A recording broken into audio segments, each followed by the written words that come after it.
One night in late May of 1992, a terrifying scene unfolded on a quiet desert highway in Southern California. Out of the darkness beside the road, a young woman suddenly ran straight into the path of an approaching military supply truck. She stood frozen in the middle of the road as the vehicle rushed toward her at high speed. Her entire body was shaking. Her clothes were ripped and dirty, and she looked completely exhausted, as if she had been running for her life. For a brief moment, she even closed her eyes, almost as if she had accepted whatever might happen next. Fortunately, the 2 U.S. Marines driving the truck reacted instantly. They slammed on the brakes and managed to stop the vehicle just moments before a collision. One of the soldiers jumped down from the truck, ready to scold the woman for such a dangerous act. But the moment he saw her condition, every word caught in his throat. Her clothing was torn apart. Her arms and face were covered with scratches, bruises, and dried blood. The most disturbing detail was a fresh bite mark on her neck that was still bleeding, suggesting she had just escaped a violent assault. Realizing the seriousness of the situation, the 2 Marines quickly helped her into the truck and drove straight to the nearest police station. Even after arriving at the station, the young woman remained in shock. Her hands trembled as she tried to explain what had happened during the previous 24 hours, a series of horrifying events that she had barely managed to survive. Her name was Jennifer Asbenson. She was 20 years old and worked as a pediatric nurse on the night shift at a hospital that specialized in caring for children with serious medical conditions. The previous afternoon, a personal family matter had caused Jennifer to miss the last bus that would normally take her to work. The thought of arriving late to a job she had only recently secured filled her with panic. Standing alone near the roadside, she worried she might lose everything she had worked for. At that moment, a small car pulled over beside her. The driver lowered the window. Inside sat a thin man wearing glasses who greeted her with what appeared to be a friendly smile. He asked if she needed a ride. Jennifer's first instinct was to decline. She politely refused the offer. The man didn't insist and slowly began to drive away. But Jennifer's fear of losing her job began to overpower her caution. From her perspective, the man didn't appear threatening. He wasn't particularly large or intimidating. After a brief hesitation, she called out to him and got into the car. During the drive to the hospital, the conversation was casual. They exchanged small talk while the car moved through the evening streets. At first, Jennifer felt nervous, but as the minutes passed, the atmosphere seemed normal enough that her anxiety began to fade. By the time they arrived outside the hospital, she even felt slightly embarrassed for having been so suspicious earlier. Perhaps she had judged him too quickly. After all, she thought, there were still good people willing to help strangers. Jennifer thanked him politely and prepared to step out of the vehicle. But the man didn't seem eager for the interaction to end so quickly. He suggested that when her shift finished the following morning, he could pick her up again and take her out for breakfast. Jennifer explained that she already had a boyfriend, hoping that would make things clear. The man responded casually, saying they could simply meet as friends. He then asked for her phone number. Feeling a bit uncomfortable with the situation, Jennifer quickly gave him a fake number just to end the conversation. She stepped out of the car and hurried inside the hospital. After working through an exhausting overnight shift, the encounter almost disappeared from her mind completely. But the next morning, around 6 o'clock, as Jennifer walked toward the bus stop to head home, a familiar car suddenly pulled up beside her. The window rolled down. It was the same man from the night before. He smiled again and offered to take her to breakfast, just as he had mentioned earlier. At that point, Jennifer didn't feel particularly threatened anymore. She assumed he was simply the type of person who became attached quickly or tried a bit too hard. In her mind, if he had truly intended to harm her, he would have done something the night before while they were alone in the car. Half joking, she commented that he was surprisingly persistent. Then she opened the door and got into the passenger seat. But the moment the car began to move and pick up speed, the situation changed instantly. the man's friendly expression disappeared. His face hardened with anger. He suddenly turned toward Jennifer and shouted that he had sincerely tried to help her, yet she had repaid him by lying and giving him a fake phone number. He explained that he had already called the number. The person who answered was an older woman who had no idea who Jennifer was. Jennifer was stunned by the sudden outburst. Before she could even respond or explain herself, the man reached into his clothing and pulled out a handgun. He pointed the weapon directly at her. Faced with the gun, Jennifer had no choice but to remain still as he ordered her to turn around. He then used a cord to tie her hands tightly behind her back. Within minutes, the car left the city streets behind and headed toward a narrow road leading deep into the empty desert. As the glow of the city lights faded behind them, Jennifer realized she was being taken somewhere far beyond help. The car eventually turned off the main road and moved onto a narrow, isolated dirt path deep in the desert. After driving a short distance, the man suddenly stopped the vehicle. Without hesitation, he pulled out a knife. In a calm, practiced manner, he began slicing through Jennifer's clothing piece by piece. The cold precision in his movements suggested this was not the first time he had done something like this. Jennifer tried to resist, but the difference in strength was overwhelming. Each attempt to fight back only resulted in more blows landing across her face and body. Within minutes, most of her clothing had been torn apart. He shoved her violently onto the back seat and climbed in after her. But when his intentions failed to unfold the way he expected, the frustration only made him more furious. His temper erupted. In a sudden burst of rage, he grabbed Jennifer by the throat and squeezed. The pressure grew stronger and stronger until the world around her began to fade.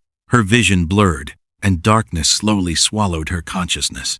When Jennifer regained awareness, night had already fully fallen. The first thing she saw was the man leaning over her body. To her horror, he was biting into the side of her neck with his teeth. The pain shot through her body. The moment he realized she was awake again, he screamed in a strange, manic voice and jumped back. He stepped out of the car and opened the trunk. From inside, he pulled out a travel bag. When he unzipped it, Jennifer caught a glimpse of what was inside. Several knives, tools, sharp weapons, carefully stored together. The sight of the bag sent a wave of cold fear through her. In that instant, she understood something clearly. He intended to kill her. Driven by pure instinct, Jennifer suddenly bolted out of the car and ran as fast as she could into the darkness. But with her hands still tightly bound behind her back, her balance was unstable and her speed was limited. She didn't make it very far. Within seconds, he caught up, tackled her to the ground, and dragged her back toward the vehicle. While pulling her across the dirt, he cursed and threatened that she would die in the most painful way imaginable. Then he opened the trunk and shoved her inside. The lid slammed shut. The car began moving again. Inside the suffocating darkness of the trunk, Jennifer started struggling desperately. She twisted her body, pulling against the rope, binding her wrists. Sweat covered her hands as panic surged through her body. Ironically, that sweat slowly helped loosen the tight knot around her wrists. After several agonizing minutes of twisting and pulling, the rope finally slipped just enough for her to pull one hand free. Then the other. Now free, Jennifer began searching the inside of the trunk in complete darkness, feeling around with trembling fingers for anything that might help her escape. After some time, she noticed that part of the inner lining of the trunk had come loose. When she pulled it aside, she discovered a small lever. It was the emergency release designed to open the trunk from inside. Jennifer pulled it immediately. The trunk lid suddenly popped open, but the car was still moving at high speed. She instantly realized that jumping out at that moment would almost certainly kill her. At the same time, the trunk opening triggered a warning alarm inside the vehicle. The driver immediately slammed on the brakes and pulled the car to the side of the road. Jennifer froze. She had no choice but to lie completely still inside the trunk. Fortunately, The lid had only opened slightly, leaving a narrow gap. From where he stood outside the car, the man could not see that she had already freed her hands. Apparently assuming the latch had malfunctioned, he muttered angrily, slammed the trunk closed again, and returned to the driver's seat. Moments later, the car began moving again. Not long after, one of the wheels suddenly hit a patch of soft sand. The tires spun uselessly as the vehicle struggled to move forward. From the sounds outside, Jennifer quickly realized what was happening. This might be her final chance. Without hesitation, she pulled the trunk release a second time.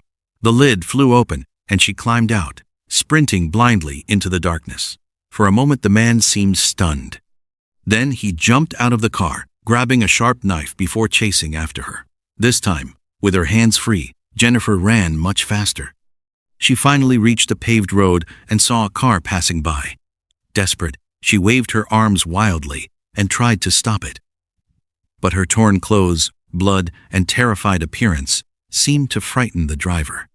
Instead of stopping, the car accelerated and disappeared into the night. Jennifer felt panic closing in again.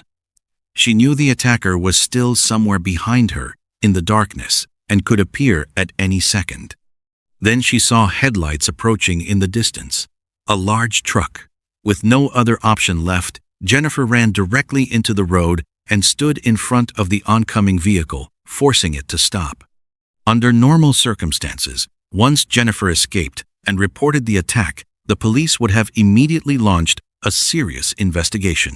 The attacker should have been hunted down quickly, and the nightmare should have ended there. Reality unfolded very differently. Perhaps because Jennifer's story of being kidnapped and escaping sounded too unbelievable, the police treated her account with skepticism. They wrote down a few notes, but showed little urgency in investigating the case. Worse still, officers contacted Jennifer's mother and asked her to come to the station. Jennifer's relationship with her mother had never been good. Instead of comforting her daughter, the woman complained to the officers that Jennifer had always had a vivid imagination and often exaggerated stories. She even suggested that Jennifer might have simply run away after arguing with her boyfriend. Those remarks further weakened Jennifer's credibility in the eyes of the police. As a result, no formal investigation was opened. The officers completed minimal paperwork and allowed her to leave. From that moment on, Jennifer's life was never the same again. Her wallet and identification documents were still inside the attacker's car. That meant the man knew exactly who she was and where she lived. The possibility that he could appear at her home at any moment haunted her constantly. Jennifer moved out of her house the very same night. Yet even after relocating, the fear refused to disappear. Many nights, she was too terrified to sleep. Sometimes she would hide in the attic, and on certain occasions, she even climbed onto the roof just to feel safe enough to close her eyes. This state of anxiety followed her for a long time. Gradually, Jennifer tried to rebuild her life. She enrolled in self-defense classes and slowly began regaining a sense of stability. Nearly 5 years later, in 1997, Jennifer suddenly received an unexpected phone call from the police. They informed her that they had finally captured the man responsible for the attack years earlier. His name was Andrew Urdiales. By that time, investigators had discovered that he was a serial killer responsible for the deaths of 8 women among all of his victims. Jennifer was the only one who had survived to tell the story. Andrew Urdiales was born on the 4th of June, 1964, in Chicago, Illinois. His childhood was far from normal. Both of his parents struggled with psychological problems, and their frustrations were often taken out on the children at home. Andrew grew up in an atmosphere filled with tension, instability, and anger. The environment left clear marks on his behavior as he got older. When he was only 13 years old, Andrew once beat the family dog to death with a stick. Later, he lied to his parents, claiming the animal had simply fallen and died from its injuries. After finishing high school, Andrew joined the United States Marine Corps and was eventually stationed at a military base in California. On the 18th of May, 1986, when he was 21 years old, he committed his first known crime. While walking near the base, Andrew wandered onto the campus of a nearby community college. In the parking lot, he approached a young female student who had just finished class and demanded her belongings. Her name was Robin Brandley, a student studying traditional arts. At first, Robin cooperated. She handed over her wallet and necklace without resisting, but as she turned around to leave, something inside Andrew suddenly shifted. A violent impulse took over. He rushed toward her and began stabbing repeatedly. The attack was brutal and relentless. By the time it ended, Robin had been stabbed 41 times across her back, chest, and neck. She died at the scene. After committing the murder, Andrew hurried back to the military base, trying to hide the blood on his hands and clothes. Along the way, he stopped his vehicle, smeared engine oil on his sleeves, and later claimed that his car had broken down and that he had been fixing it. At the time, investigators treated the case as a random act of violence. The crime scene provided very little usable evidence, and police had no clear suspect. The case eventually went cold and remained unsolved for 11 years. After his first killing, Andrew stayed quiet for nearly 2 years, afraid he might be caught. But once he convinced himself that he had escaped suspicion, he began hunting again. Starting in July of 1988, Andrew deliberately targeted vulnerable women living on the streets, those struggling with poverty and prostitution. Within just 9 months, 3 more women were murdered. His pattern became increasingly consistent. He would threaten victims with a gun, then carry out the killings using a knife. According to his later confession, sometimes a single comment from a victim was enough to trigger his rage. Although investigators recovered bullets and shell casings from the scenes, and even determined that the crimes were connected, Andrew had no criminal record and never appeared on any suspect list. Once again, the investigation stalled. In 1991, Andrew left the Marines and returned to his hometown to live with his parents. For more than a year, he remained quiet. Then, in September of 1992, during a trip back to California, he encountered a young nurse named Jennifer Asbenson, who had just missed the last bus to work. Jennifer's appearance once again stirred his violent impulses. However, during the attack, Jennifer fought back fiercely. Even though Andrew managed to overpower her physically, he was unable to carry out his full intentions. Furious, he bit her neck during the struggle before she ultimately managed to escape. Fearing that the incident might expose him, Andrew returned to his hometown immediately after the attack. For the next 3 years, he kept an extremely low profile. But by early March of 1995, believing that the danger had passed, Andrew began killing again. Over the following year and a half, he murdered 4 more women working the streets in California and Illinois. 3 of those victims were later discovered near the shoreline of a body of water known as Wolf Lake. By the end of 1996, however, Andrew's luck finally ran out. One evening, while attempting to lure another woman toward the lake, he began arguing with her in public. At that exact moment, a police patrol happened to pass by and noticed the confrontation. Officers stopped to investigate. During the search, they discovered that Andrew was carrying an unregistered firearm. He was arrested on charges of illegal weapon possession. Although he was later released on bail, the gun was confiscated and kept as evidence. Several months later, while reviewing old reports, a detective came across the record of Andrew's arrest. Something about it caught his attention. Soon after, investigators began linking Andrew Urdiales to 3 earlier murders that had occurred near Wolf Lake. The firearm taken into evidence was later sent for forensic examination. The analysis confirmed that it was the same weapon used in several of the murders. The following day, investigators contacted Andrew and asked him to return to the station, explaining that a few additional procedures still needed to be completed. At first, the conversation seemed routine. Then, detectives placed the collected evidence on the table in front of him. Andrew remained silent for a long time. Eventually, he admitted to the crimes, but his confession went even further than what investigators had already connected. He revealed 5 additional murders that had not previously been linked to a single suspect, including the attack on Jennifer 5 years earlier. After this confession, police reached out to Jennifer once again. They asked if she would testify in court as the only known survivor and the only direct witness connected to the case against Andrew Urdiales. When Jennifer learned the full truth behind what had happened, her emotions were complicated and overwhelming. On one hand, she felt a delayed wave of fear when she realized just how close she had come to dying that night. Surviving had not been the result of strength or planning, it had simply been luck. At the same time, she also felt anger. If her statement had been taken more seriously at the time, and the leads she provided had been fully pursued, the killer might have been caught much earlier, and 4 later victims might still be alive. After some time to process everything, Jennifer came to a clear conclusion. As the only person who had survived an attack by the killer, she believed she had a responsibility to speak for those who no longer could. So in 2001, even though the fear had never fully disappeared, Jennifer stepped into the courtroom and took the witness stand. She faced the man whose face had haunted her for years and described in detail what she had experienced on that night. On the 30th of April 2001, the jury found Andrew guilty of 2 murders in Illinois and sentenced him to death. However, just 6 months later, that sentence was overturned.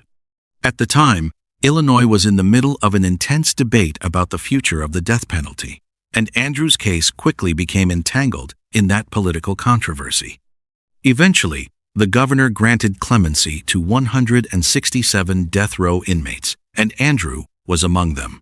Even so, prosecutors did not stop pursuing the case. About a year later, he was brought back to court for another murder trial within the same state. Following advice from his attorneys, Andrew claimed he suffered from severe mental illness in an attempt to reduce his punishment. The court rejected that argument. In May 2004, he was once again sentenced to death. Years later, in 2011, Illinois officially abolished the death penalty. As a result, Andrew's sentence was converted to life imprisonment. But the legal process did not end there. Prosecutors in California immediately requested his extradition so he could stand trial for 5 murders that had taken place in that state. After years of legal proceedings and extended trials, a California court finally delivered its decision in October 2018. Andrew was found guilty of all 5 murders and was sentenced to death for the 3rd time. Before that sentence could ever be carried out, Andrew took his own life in his prison cell at the age of 54. The case eventually came to an end after decades of investigations and court battles, but for Jennifer, the memory of that night could never truly disappear. She remained the only survivor and the key witness whose testimony helped reveal the full truth behind the crimes. In the end, the actions of a serial killer were finally brought to a stop, but the price paid by the victims was far too high.